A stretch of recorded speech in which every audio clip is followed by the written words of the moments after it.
예, 10월 26일 목요일 장마감 5%입니다. 요즘 제가 인사를 안 하고 시작을 하는데 시장이나 계좌들이 좀 안녕하지 못한 상태이긴 해요. 변동성 수급 이런 것들 말씀드려도 이렇게까지 단기 급락을 시킬 줄은 예상을 못했던 부분이라서 그냥 체감적으로는 그렇습니다. 근래 2020년에 2월달, 3월달에 코로나 팬데믹으로 해서 빠졌던 우리 그때 같은 그런 느낌이에요. 코스닥이 지금 주봉상 거의 이제 8주째 계속 음봉이거든요. 뭐 시장이 망했느냐, 뭐 금융위기가 왔느냐, 그런 거 아닙니다.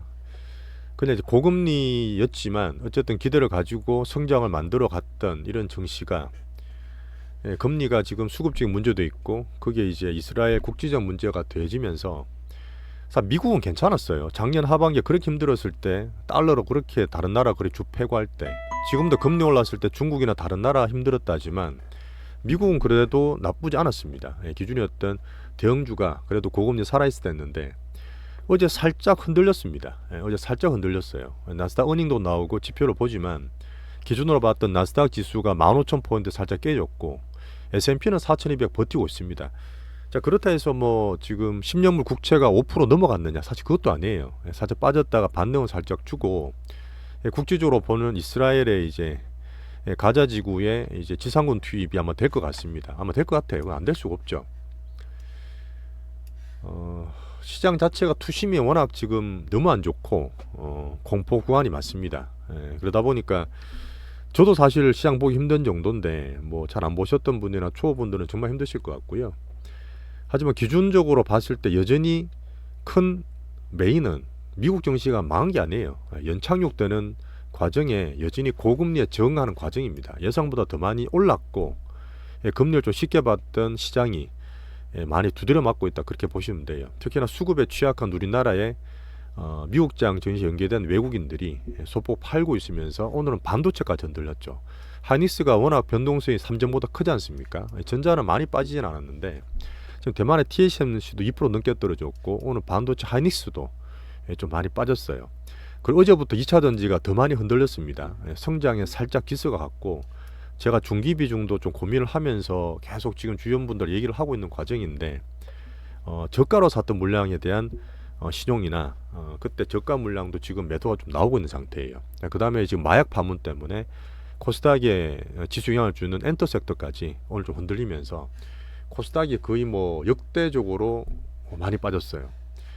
하지만 결론적으로는 여전히 팔지 않았습니다. 아침에 있던 포트에서 우리가 이미 팔아서 이걸 사고 갈 만한 그런 상황도 아니고 정말 힘들어서 이제는 장이 끝난다, 꺾인다 이래 판단하면 제가 비중을 줄여야 될 텐데 이미 그런 시기에 넘어갔다 보고 근본적으로 그런 대전제는 크게 바뀌지 않았습니다.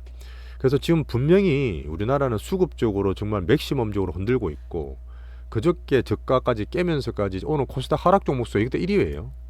제가 지난주 금요일날 개인 수급 분석 그러면서 이제 과도하다, 뭐 과매도권의 과다 이런 얘기 드리면서 들었던 방송에 시용장고나 미수를 드렸는데 이번 주에 미수의 반대매매가 터져버렸잖아요. 이게 변동성을 더 크게 키우고 있고요.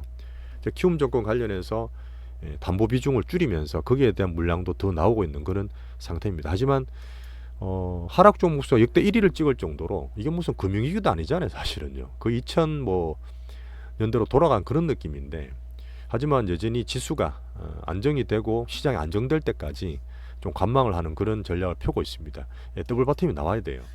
어쨌든 왔다 갔다 하는 개인 수급이 외국인이 사든지 틀리게 정말 다 틀려서 더 나오지 않든지 그런 흐름에서 과매도권을 판단하면서 조금 더 보고 있겠습니다. 자, 어닝 시즌을 계속 체크하고 있는데 어제 알파벳이 어제 나왔잖아요. 장마감하고 나왔기 때문에 오늘 밤에, 어제 밤이었죠. 미국에서 10% 정도 빠지면서 나스닥 부담을 줬고요. 지난주에 이제 테슬라가 나스닥 이양 준 것 같은 그런 느낌이었습니다. 하지만 반대로 M에서는 장마감하고 실제 괜찮게 나왔어요. 다 이제 클라우드나 그쪽 AI 서버 쪽 관련 문제인데 아마존이나 MS에 알파벳 좀 뺏기는 그런 국면이다 보니까 알파벳 좀 많이 빠졌고 10% 빠졌고요.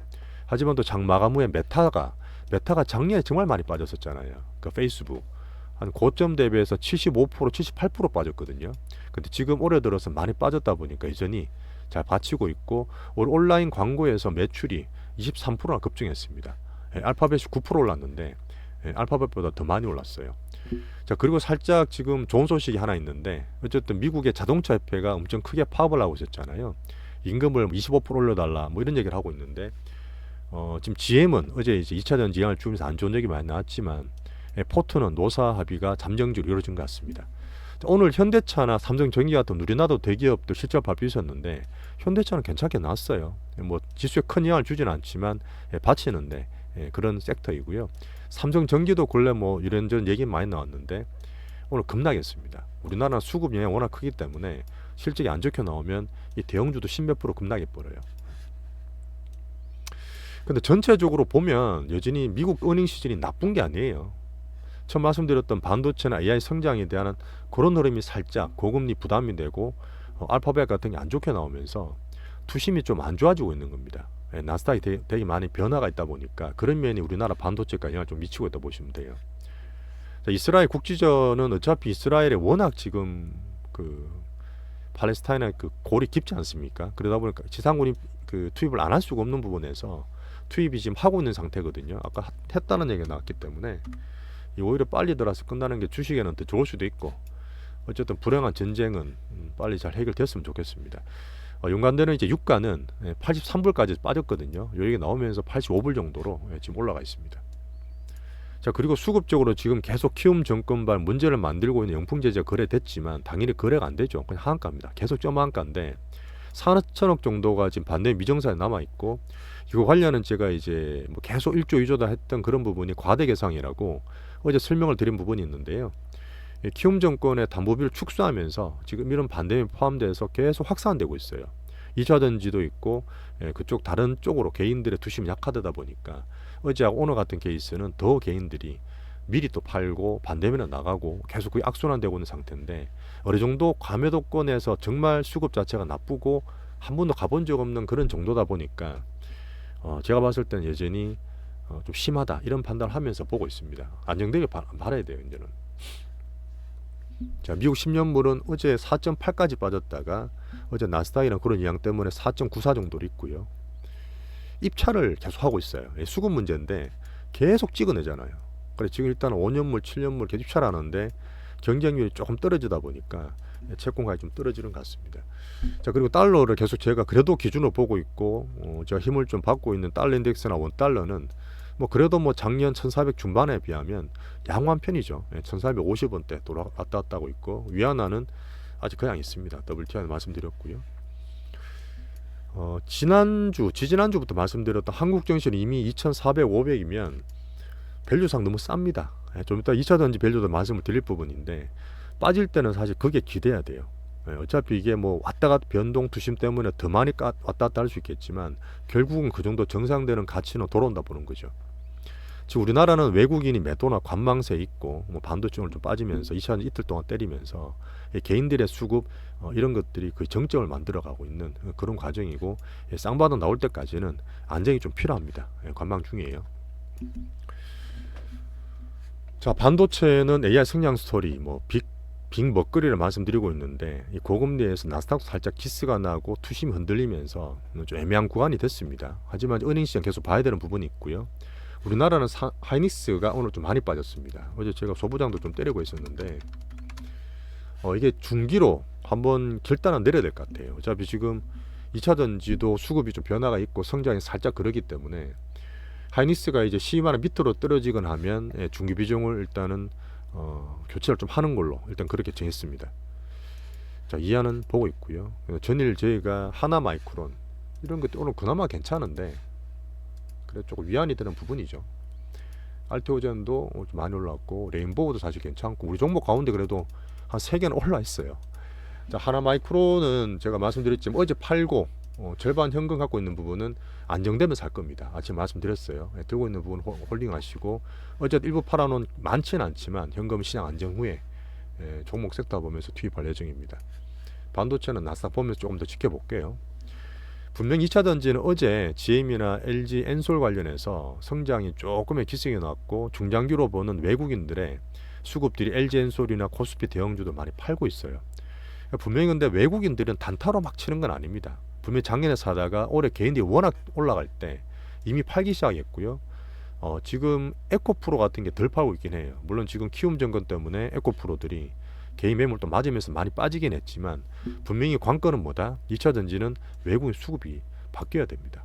외국인 수급이 바뀌어야 되고 지금 에코프로든 포스코든 큰 거 보시면 어쨌든 외국인 매수로 지킬 거예요. 물론 이게 공매도를 워낙 많이 때려놨기 때문에 쇼커버가 들어올 물량일 수도 있습니다. 어쨌든 이거든 저거든 걔들이 안 팔고 매도물이 줄면서 매수가 들어온다는 거는 그 다음에 변동성 개인 수급이 끝났을 때 바닥을 만들 수 있는 여건이 됩니다. 지금 현재는 수급이 가장 관건이기 때문에 성장원이 좀 무거워지긴 했지만 지금 빠진 폭 보시면 에코프로가 150만원 고점 찍고 지금 60만원대입니다. 자, PER 기준으로 에코프로 그렇게 비싸다 했죠. PER이 40배예요. 어쨌든 매출 성장이 줄어든다 해도 연으로 30%, 40%, 50%까지 계속 성장하는 기업입니다. 2차 전지가. 에코프로가 가장 비싸다 했던 것들이 PER이 40배고요. 포스코도 개인 매물 시용 때 막고 있죠. 키움 정권 안 팔렸던 매물이 나오고 있어서 팔고 있는데 PER 15배입니다. 예. 이전에 이제 밸류도 얘기하기 힘든 그런 정도가 빠져 있는 상태예요. 예, 분명히 무겁긴 하지만 이런 또 밸류나 기본으로 가치를 보시면서 조금 홀딩하고 계시면 좋겠어요. 키움 정권 물량이 문제입니다. 지금 현재로서는 예상치 못했던 부분이죠. 자, 로봇은 예전에 보고 있던 우리 레인보우는 오늘 플러스 났어요. 이런 장에 어쨌든 간에 제가 이제 어쨌든 장이 이렇게 급락을 하다가 안정이 된 이후에 다 빠졌거든요. 거의 8월달, 9월달, 10월달 그냥 지수가 코스닥 25% 빠졌기 때문에 종목은 보통 50% 빠졌습니다. 그렇게 보시면 돼요. 50% 빠져서 밑에서 분명히 뭔가 선택해서 들어갈 거예요. 선택 차별해서 들어갈 건데 그 후보 중에 로봇을 계속 가지고 있습니다. 어쨌든 성장 쪽이나 대기업 스토리, 삼성전자가 올해까지 어쨌든 새로운 로봇을 내놓는다 했는데 레인보우 같은 케이스는 안 빠지고 플러스 나면서 꽤 제 몫을 해주고 있어요. 레인보우가 로봇 테마 중에서 시총 2위이긴 하고 이게 또 로봇 테마를 살릴 수 있는 또 키가 될 수 있기 때문에 유진 로봇은 큰 매물 하나도 없습니다. 예전이 워낙 깔끔하게 개인들만 자꾸 팔고 있는 부분이라서 포트는 그냥 2개 홀딩 할게요. 이렌시스는 키움 정권에서 담보 줄였지 않습니까? 그렇게 계속 막고 있고 이실에서 살짝 깨져가 있는데 그 개인분이 한번 물어보셨어요. 혹시 지금 사도 되느냐? 사더라도 이런 것들은 작은 주식이기 때문에 분할로 하세요. 변동성이 워낙 크기 때문에 조심하면서요. 자, 바이오는 여전히 뭐 별로 전체는 좋지 않습니다. 하지만 재료가 있는 셀트리온들 합병 이슈 때문에 크게 빠지진 않아요. 애들이 코스닥을 그래도 받치는 역할을 하고 있는 중이고 삼성 바이오가 계속 지금 기관들이 밀고 있어요. 주가도 지금 바닥에 좀 반등을 주고 있거든요. 일단 관중을 넣고 있습니다. 어쨌든 뭔가 새로운 걸 만들어 갈 때 나올 흐름을 보는 거예요. 바이오 쪽에서 틈을 좀 보는 거죠. 흐름 자체가 좀 나쁘지 않습니다. 그래서 쌈바는 관중 정도 보시면 되고 셀트리온 지수 관련 보시면 되고 우리 좀 알테오존이 사실은 예전 말이 좀 많았는데 오늘 8% 넘게 올랐습니다. 빠지다가 지금 일부 저가 매수가 메인에서 들어온 거예요. 밑에서 가격 잡아주는 그런 물량이나 보는 거고 그냥 우리 포트 갖고 있는 거는 홀딩하고 있습니다. 어쨌든 지수가 워낙 많이 빠진 상태에서 쉽게 팔지 않고 관망하면서 포트를 유지하고 있는 거죠. 바이오 종목. 자, 엔터도 지수 관련이나 제가 JYP를 말씀드리고 있는데 여보 이성균 배우 다음으로 전 YG죠. 지금 YG랑 계약은 안 했습니다. 끝난 상태인데 GD가 마약을 입건은 됐어요. 입건되고 난 다음에 혹시나 또 다른 쪽 걸그룹이나 뭐 보이그룹이 없겠냐 이런 쪽 우려가 확대되면서 오늘 전반적으로 엔터 쪽 다 빠졌습니다. 다 빠졌는데 그나마 JYP가 괜찮아요. 덜 빠진 거예요. 딴 거 9%씩 10%씩 빠졌어요. 특히 마약이나 이쪽이 조금이 취약한 YG가 좀 많이 빠졌고 JYP는 기준으로 여전히 10만 5천 원대에서는 사도 되는 구간이다. 오늘 10만 1천 원 정도 되죠. 뭐 그렇게 현들 좀 보고 있습니다. 물론 지금 자꾸 도는 것들이 뭐 새로운 또 인물이 있다, 마약 입건될 수 있다는 얘기가 돌고 있는데 모르겠어요. 누군지 모르겠지만 JYP 자체가 그 박진영이 워낙 윤리나 인성, 그다음 교육을 중시했던 그룹이거든요. 회사였거든요. 그러다 보니까 그나마 좀 가능성이 적다고 JYP가 좀 좋은 면도 있고요.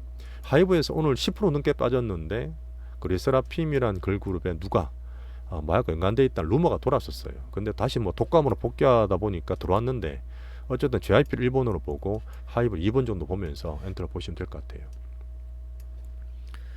시장이 정말 개운치가 않습니다. 너무 힘들고 단기적으로 거의 뭐 코로나 때 생각이 날 정도로 예상보다 더 많이 빠지고 개인 수급이 너무 많이 틀리고 있는 상태라서 많이 힘드시긴 할 텐데 여전히 대전제는 그렇습니다.